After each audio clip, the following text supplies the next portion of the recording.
நேற்று CSK team பார்த்தீங்கன்னா வந்து ஒரு ஈவெண்ட் நடத்திருப்பாங்க. அந்த ஈவெண்ட்ல பார்த்தீங்கன்னா வந்து சிஎஸ்கே டீம் அந்த காலத்து பிளேயர் வந்து இன்னைக்கு வரைக்கும் சஞ்சு சாம்சன் வரை எல்லாமே இருந்திருப்பாங்க. ஸோ அதில் பார்த்தீங்கன்னா முக்கியமாக ஆக்டர் கலந்துருப்பாங்க. அந்த ஆக்டர் பார்த்தீங்கன்னா வந்து சிவகார்த்திகேயன். ஸோ கலந்து பேசிட்டு இருக்கும்போது பார்த்தீங்கன்னா சஞ்சு சாம்சனை பார்த்தீங்கன்னா புகழ்ந்து பேசியிருப்பாங்க. அந்த டைமில் பார்த்தீங்கன்னா வந்து ருத்ராஜ் கெய்வாட்டோட பேஸ் ரியாக்ஷன் பார்த்தீங்கன்னா வந்து ரொம்ப மோசமாக இருந்துச்சு. அண்ட் சஞ்சு சாம்சன் பெருமையாக பேசும்போது ஓகே நம்மளுக்கு இல்லை அப்படின்னு சொல்லி மனசாம பார்த்தீங்கன்னா வந்து ருத்ராஜ் கெய்வாட் வந்துருச்சு. ஸோ அதனால பார்த்தீங்கன்னா வந்து அவர் ஃபேஸ் ரொம்ப மாறிடுச்சு. அந்த வீடியோ காட்டுறேன், நீங்களே பாருங்க. அண்ட் இதை மாதிரி இன்னொரு இன்சிடென்ட் பார்த்தீங்கன்னா வந்து சஞ்சு சாம்சனை பற்றி பார்த்தீங்கன்னா வந்து வெளியே பார்த்தீங்கன்னா வந்து சாய் கிஷோர் பார்த்தீங்கன்னா வந்து பேசியிருப்பாரு.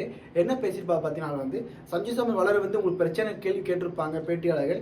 அதுக்கு சாய் கிஷோர் பதில் பார்த்தீங்கன்னா வந்து இல்லை எனக்கு அப்படிலாம் ஒன்று இல்லைன்னு சொல்லியிருக்காங்க.